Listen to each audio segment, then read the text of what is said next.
Welcome to another episode of the Rentvesting Podcast. Thanks for tuning back in. On today's show, I have the pleasure of sitting down with Matthew Bateman.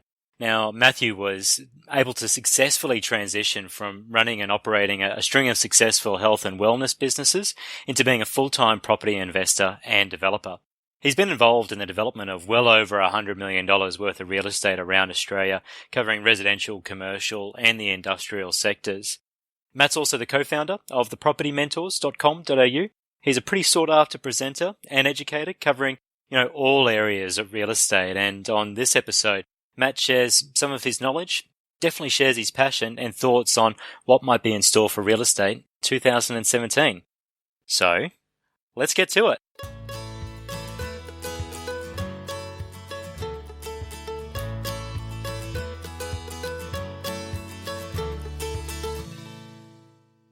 Matt, thank you very much for joining us on the Rentvesting Podcast. It's great to have you on the show.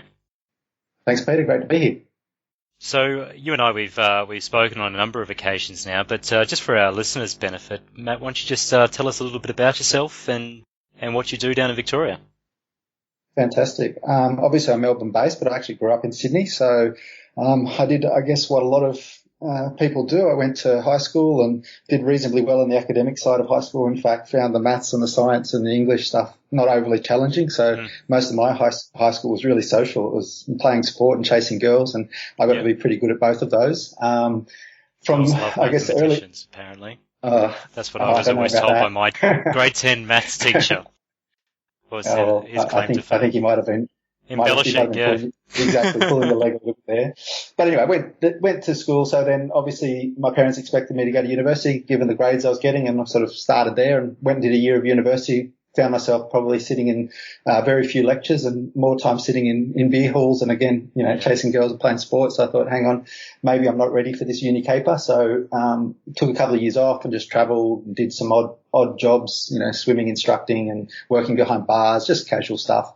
And just really sort of sat down and thought, well, where do I want to go in life? And I guess at that point in my life, I was really quite interested in sport, health and wellness and fitness. So I actually went back to university and did a couple of degrees around the health and wellness field. So I did a Bachelor of Science and then went and did Masters of Chiropractic, and along the way, just because I'm a glutton for punishment, threw in a diploma in education as well. So that I had that teaching qualification behind me as well. So I did all of that and went out and started running businesses. I actually set up my first chiropractic business before I graduated, and sort of set up and operated 3 different health and wellness businesses over the journey. And I guess that was my foray into investing. I thought, well, everything I'd done to that point in time, I'd done pretty well in terms of sport and school and university. I thought, here's this investing caper. This should be pretty easy as well. Started throwing money at it, and unfortunately did what a lot of people did and had to learn the hard lessons that, there's education in terms of academic education, but then there's, financial education, and the two are very different. And I had to, lose some time and lose some money before I sort of got to the point where I said, hang on, what I'm doing is not working. I need to come up with a better plan. And I guess that's one of the big things that I'd encourage everyone on this podcast that's listening to really think about, and that is, what is their actual plan for investing? Because I was pretty naive, I guess, and just sort of, as I said, started going into investing and, throwing money at every shiny bauble from, mining stocks to, penny stocks to get rich quick schemes that obviously are pretty much get poor quick schemes,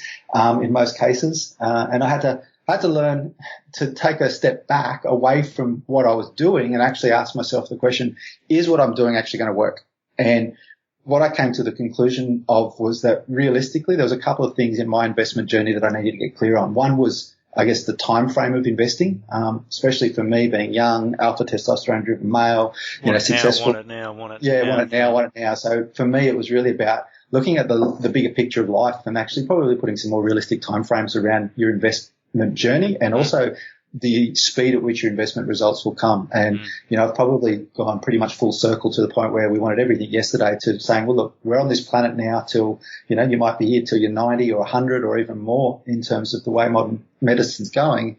You've got to ask yourself the question, do you want to enjoy the journey as well as the destination, or do you just want to get there? And then, I think there's too many people out there chasing this mythical destination of financial freedom, and not really enjoying the journey along the way. So, we're really big on, I guess, getting clear and having a real concise strategy about how you're going to actually go down the path of your investment journey. And so, Peter, the thing I learned for me was that there was a couple of things that I enjoyed. Number one, I enjoyed business, and two, I enjoyed property. So after, losing lots of money and many years, probably more importantly, I made the decision that what I'd do is I'd focus on business and I'd generate income from business and use that income and leverage that income into a growth asset.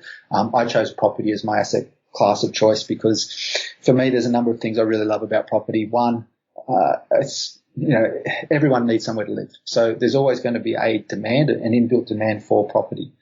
I guess the other thing I like about property is that there's a couple of very big vested interests in property prices continuing to go upwards, and that's obviously the banks who control, a large chunk of the Australian residential landscape, and also the governments, both state and local, have a vested interest in making sure that money keeps coming in from stamp duties and land taxes and council rates.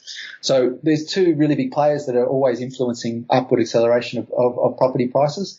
It's not to say property can't go down, of course, but for me, it's got a real stability and resilience, especially when you realise that about 1 in 3 properties in Australia are owned free and clear with no debt. That means it's an unencumbered property. And I always ask this when people say, well, we've just had another American economist come out and tell us that property is about to drop by 40% or 50%. And they say, is that going to happen? I said, well, look, here's the question. If 1 in 3 properties are owned outright, how many of those people are going to go out into a depressed market and sell just because the market's turned? Most of them will just continue to stay in that dwelling or keep that dwelling because they've got no real pressure in regard to mortgages because they have none. Obviously, that also, if you are worried about, economic downturns, you can look at particular property types, and obviously there's some property types that are going to be far more resilient than others. Obviously, things like, inner city apartments at the moment are things that we've been mentioning for a couple of years that you've got to be very cautious entering into that market. And in fact, for most average investors, they're probably a market to avoid at the moment. But as I said, there are other markets which will, be very resilient even in the face of some economic uncertainty or economic downturn. So there's a couple of the reasons I love property, but probably the biggest reason I love property is I'm a bit of a control freak. And I love the ability to be able to add value to my own portfolio through either renovation, subdivision, or development. At the moment, we've got about $120 million under development all around Australia at the moment. So for me, it's a really exciting space and it's a really interesting space to be in. So I guess that's my journey in that I started out, at school, went to university. Unfortunately, neither of those showed me how to do well in the investment landscape and especially in the property landscape. Wasn't born into a development family, didn't have, like, mum and dad, bought their own house, and then eventually they bought a holiday house some years later, and, very, very much later on they bought one investment property. So they, we never really had discussions around the dinner table around how to grow wealth and, how to use property. So I had to go out and learn that myself. So I ended up spending probably about $250,000 in education over the years, on things like, courses, DVDs, books, seminars, education, mentoring, coaching, all of those things. So I've probably seen everything that's out there in regards to those sorts of events. And there's obviously the good, the bad and the ugly, in our industry. So, property, whilst it has the power to, help a lot of Australians achieve financial wealth, if it's done incorrectly or done with the wrong people, it can also, bite you in the bum and cause you a lot of heartache and financial strain. So on that point right there, you've outlined, I guess, some of the own mistakes that you've made through your own, investing experience. And through the people that you mentor and, just general conversations. In your opinion, what are the more common mistakes that investors fall into? Yeah, look, I'll give you 3 really common mistakes that we see all the time. The first one is not having a plan. Now, just going out and buying an investment property, that's not a plan. Okay, so let's say you buy your first one, then what? And you buy your second one even, then what? Okay, so there's a lot of people out there that have just, I guess, gone into property, they've bought one, they've maybe done well in that they bought at the right time in the market in the right place, and they've seen the value go up. They've just stayed the duration in the market and by default have acquired equity along the way. Correct. And then that equity, they go, oh, well, property seems to work. I'll go and do a little bit more of that. And, ultimately they end up buying, building themselves a portfolio. We've had people with, multi-million-dollar portfolios, 10, 12, 15 properties. They don't even know how they've got there. They didn't have a plan to get there. They just sort of ended up there. Yeah. And when we sort of sit down with them and we revise what they've done and we look at how we could have, potentially added value to that growth and to that portfolio, they're usually pretty impressed with, well, I didn't know we could have done that, or had we done that, imagine where we would have been. So, look, it doesn't matter whether you're just starting out in property or you've got, a number of properties in your portfolio. everyone wants to get to the next level. The problem is most people don't really sit down and take the time to work out what that next level is for them, and more importantly, I guess, how they're going to get there. And that'd be my number one, I guess, tip for anyone that's listening is make sure you've got a really clear strategic plan as to how you're going to achieve the result that you want to achieve in that space. The other thing, I guess, around having that plan is sometimes, people get a little bit, I guess we're all delusional to an extent, but there's a little bit of delusion when it comes to how do you, I'll give you a classic example. We've got someone who's in their older years, getting close to retirement. They're 5 years away from retirement, and they tell us, okay, I want to retire with $100,000 a year passive income. For some reason, that's the number one figure that everyone wants. A nice, healthy six-figure passive income from their property portfolio, or they're from an investing portfolio.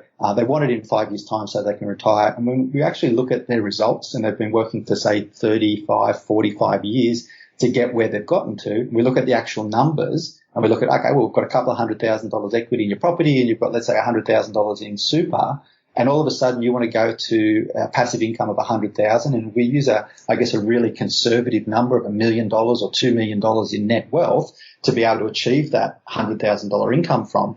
They're often a long way from that. And so not only is having a plan important for the people who are looking to fast track their results and accelerate, but it's also a real reality check for others who are thinking that, this is going to be, they can leave it all to the last 5 or 10 years of their life and they're going to be a shoo-in at the end.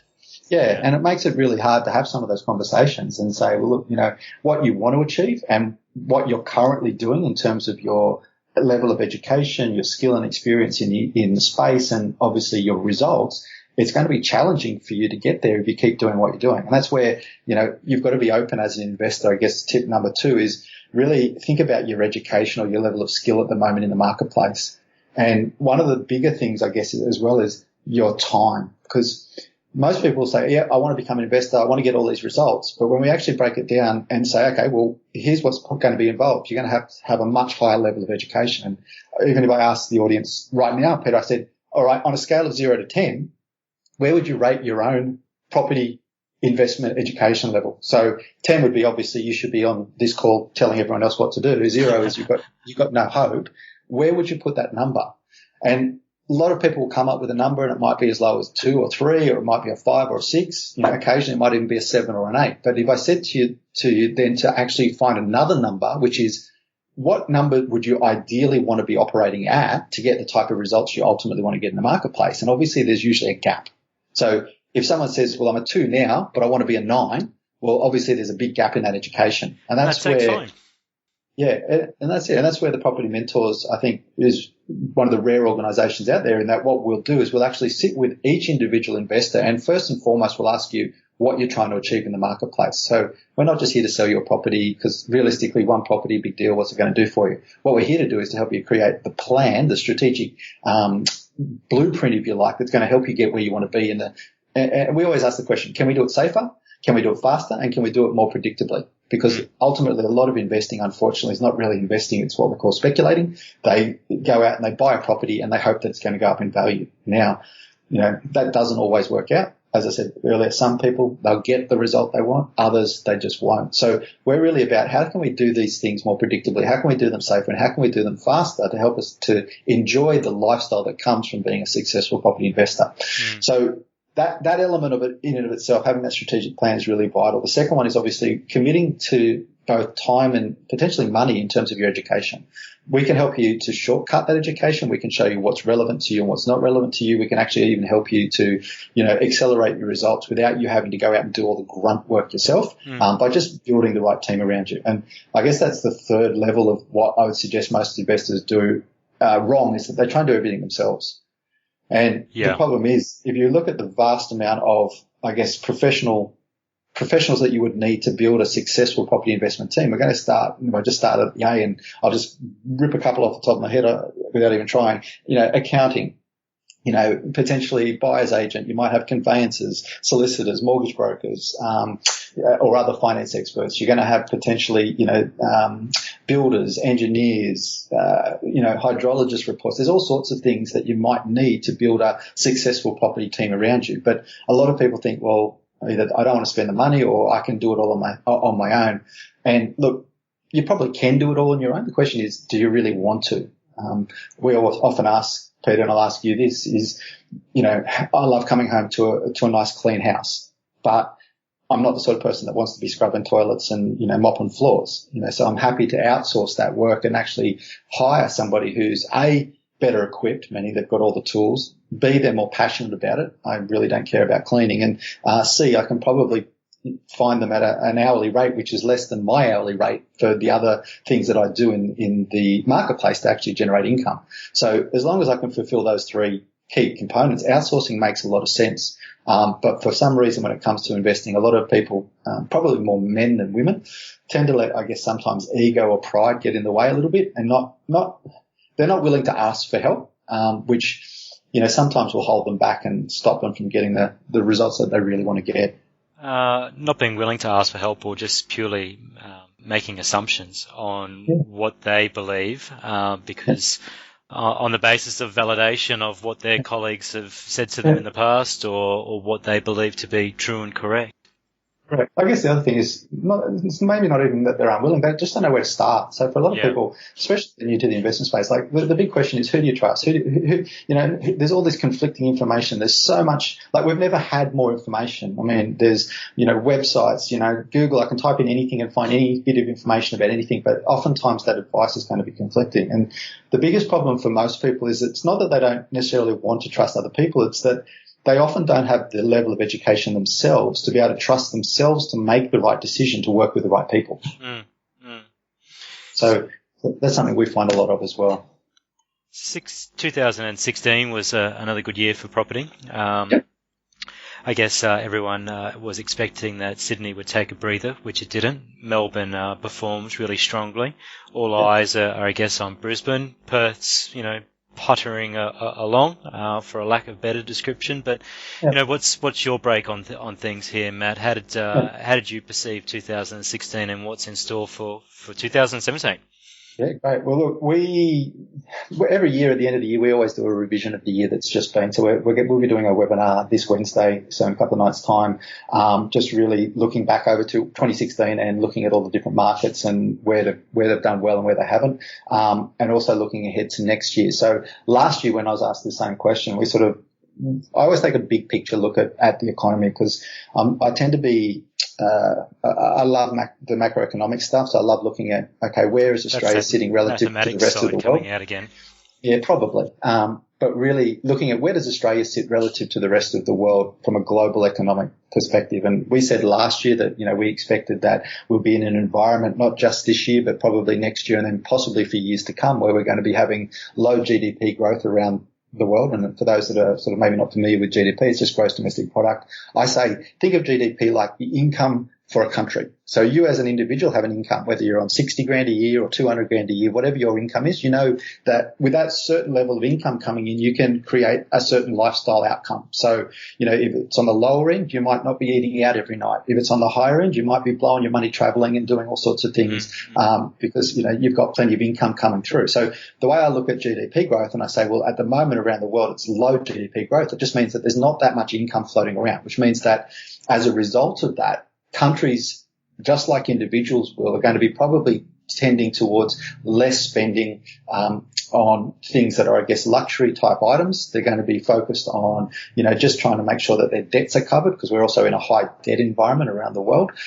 So we're really not going out and going to see that sort of, stellar growth that we've seen in the past. So as a result of that, cash, I guess. Correct. So there's plenty of cash around, and so cash is being sort of funneled into share markets, particularly after the GFC. A lot of money funneled into blue chip shares that pay dividends. So we saw them rise up, and obviously it's become harder and harder for those companies to keep paying those levels of dividends. In fact, I saw a study through the year where the ASX 300 was paying something like 106.5% of their income was going into dividends. Now, clearly that's not sustainable. So what we've always said in this sort of environment where it's low GDP growth, where we've got low inflation growth, so wages aren't growing. So wages is obviously one of those things that if you as an individual aren't getting more money, you're not going out and buying the new truck and the new TV screen and the new, properties. So realistically, we've got to look and say, okay, in a low GDP growth, low inflation, but also low interest rate, where is the money going to go?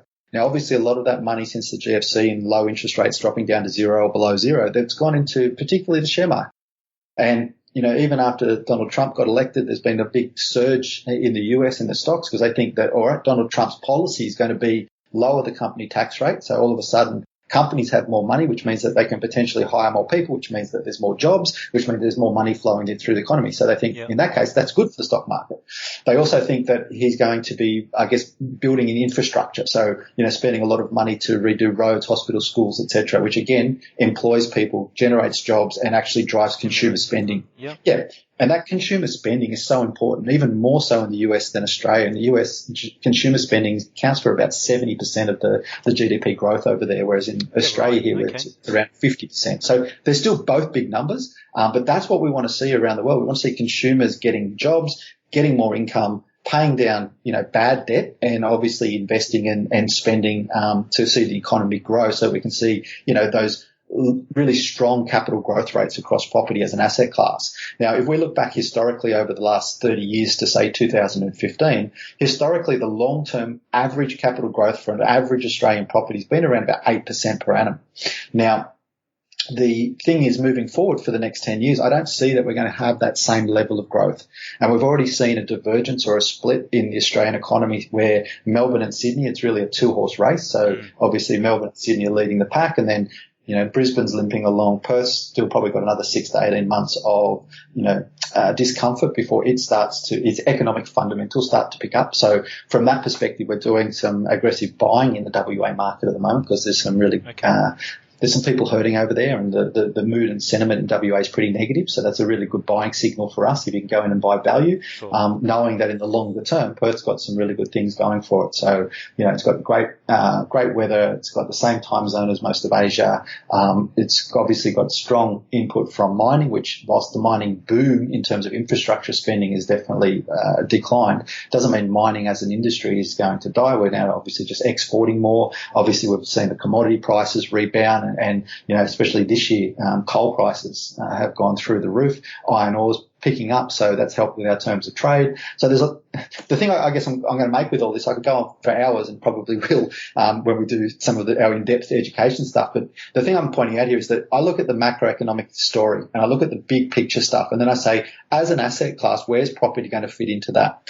As I said earlier, if you look at most, I guess, measures of stock market health, at the moment, you'd probably have to say the stock markets are probably a little bit heady, particularly the US, not so much the Australian market. Australian stock market's actually more of a bond play and more of a yield play than a growth play in most cases. But if we look at the Dow Jones, and the US stock market, most analysts, if you look at things like Case-Shillers, and the indexes and the P to E ratios, you're probably going to say, well, hang on, there's not a lot of value in this market. In fact, the next likely movement might be more likely down than up. Now, when I say that, I'm not saying that the market's going to crash or correct overnight. I'm just saying there's probably more downside risk than there is upside reward in those markets. So if you're an investor and you're relying on a steady, solid, stream of income from your nest egg, you might actually start to divert away from some of those higher risk areas of investing. You're still not going to get any money in term investments yet. You're not getting any money in government bonds. So really, property is probably not a bad asset class from a perspective of perceived safety, even though the returns are probably going to be on the lower side. When we look at rental yields around Australia at the moment, they're anywhere from 2 to 5% in most places. So Melbourne and Sydney sort of down in the high twos, early threes, for most residential properties. And then as you go into some of the other capitals, you can still get your 4 or 4.5 or even 5% yields. So a lot of people will be investing into the property market for that perceived safe haven, moderate yield type plays over the next decade. Now, in addition to that, obviously we've got affordability constraints. So a lot of people are struggling to get into the market, which means those that have already got equity, already got themselves in a good position in the markets, they can continue to build their portfolio where others may not. So all I'm saying there is that 8% over the last 30 years, probably not going to see that level of growth across the board. There's absolutely going to be pockets where you'll see capital growth of 8%, 10%, 12%, even 15% in some markets, because that 8% is an average. But I'm going to say the average moving forward is going to be lower. Yes. So what we've been recommending for the last couple of years now is don't rely on the market to provide 100% of your result. What I mean by that is if you go and buy a property anywhere in Australia right now, no one can guarantee you what that property is going to do in the future. It might go up, it might stay the same, it might even go backwards. So realistically, that's not investing in my book, that's speculating. But if I can go into the market today and I can actually buy below market, so I can actually go and buy property, for example, at wholesale as opposed to retail and take a 15 or 20% margin on the way into the property, I'm already making a margin there. And then I'm not reliant on the market to do anything for me to make that margin. However, obviously, if the market continues to go up, as we would expect if we've done our research and due diligence correctly, then I'm getting an additional margin, but I'm not reliant on that in order to make money. Yeah, you bought well. Well, so that's the sort of stuff I'm recommending to our members and have been now for the last couple of years. And not only do we recommend it, but we also make it possible and make it achievable for our members to actually get access to these types of growth opportunities where you can get access to developer-like profits, or you can actually get cash flow, and, consistent yields of 6%, 8%, 12%, or even up to 20%. Some of our members are enjoying at the moment from some of the unique strategies that we put together, for our members. And this is what you'll be covering off on Wednesday's night. Webinar. I'll have to get a link up for you for the podcast. I'll send you that link. You can get that up for your members, and if they want to jump on board, they're more than welcome to. It's a free event, so it runs for about 90 minutes. And as I said, we'll do a wrap up of the year that's just happened. We'll look into a little bit more detail into what's happening next year, and then we'll look at obviously 5 things that we think everyone needs to do in order to get the best results from their property portfolio moving forward over the next 12, 24, and 36 months and even longer. It sounds like you're going to be delivering some great content through that presentation. I might even have to attend myself, Matt. improve my own education on the property investment process. Happy to have you there. And again, this is the thing, I guess, that where we come into the marketplace. The Property Mentors, our mission is to become the number one most trusted source of property education in the marketplace in Australia. And the reason we do that is that we've been there and seen it all. We've been to those seminars where, got to run to the back of the room to make, sign today, press really hard on the contract, and you walk out with the property, you don't even know what you bought. Yeah. We're the exact opposite of that. All of our education is really designed for our members to understand the markets and to make informed decisions about how they're going to actually achieve the type of results that they want in the market. See, at the end of the day, everyone's a human being. We've all got dreams and goals and desires. And the difference between what we do and what a lot of other companies does is that we really want to get to know you and what you're all about and what you want to achieve in the marketplace first.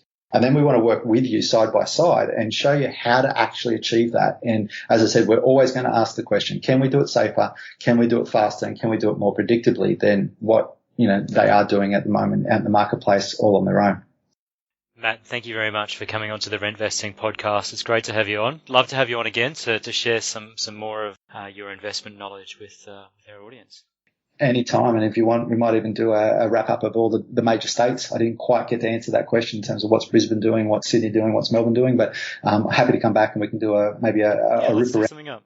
Yeah, let's do a rip around the states and see where everything's at, and what we're doing and where we're investing our own money at the moment. Sounds good. Matt, thank you once again. Pleasure, mate. Thank you. That wraps up another episode, so if you would like to hear more, be sure to check out Wednesday night's webinar hosted by Matt Bateman from the Property Mentors about what could be in store for Australian real estate during 2017. I have included a registration link in the podcast description. As always, thanks for tuning in, and during Christmas we should still be pushing out the episodes, so subscribe and refer to the latest updates on rentvesting.com.au.